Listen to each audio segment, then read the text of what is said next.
katonda byayagala okuwa, waliwo katonda kyayagala okufuula, waliwo level kwayagala okutwala. Start to rise. Ayogera nti mutegedde. Whoever says that they know him, kimugwanira okutambulanga naye yennyini bwe yatambulanga. it is necessary for you to walk like Jesus walked. That's the price to pay for you to be a born again. Gwe muwendo gw'okusasulira okubeera omulokole. Obulokole si ddiini. Salvation is not a religion. Obulokole bwe bulamu butagwawo. Salvation is life eternal. Obulokole buteekwa okukyusa obulamu bwo. It must change your life. Obulokole buteekwa okukyusa enjogerayo. It must change the way you speak. Bassebo ne banyya bwe tulokoka, When we get saved, emimwa girokoka, the lips get saved, amaaso galokoka, the eyes follow, obwongo bulokoka, the brains get saved, omutima gulokoka, the heart gets born again, emikono girokoka, the hands get born again, amagulu galokoka. the feet get born again. Ate olaba n'engoye zirokoka nga tulokose. Even your dress code also gets born again when you do. Otegeera ddi nti olabika walokoka When you get to understand that you're born again, nga n'engoye zaakola zitya? even when your clothes, Ogenda okwekebera bw'oti mu ndabirwamu gy'oyambalira. when you check yourself in your mirror, Gwaya ayambala nga kundiso, mazima ddala nga n'engoye zaalokoka.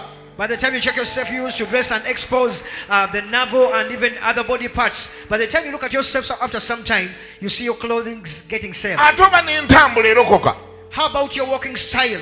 n'enjogera erokoka. Even your speech, your talking style. Ekyo kye bayita real transformation. Kwe bayita okukyuka okwannamaddala.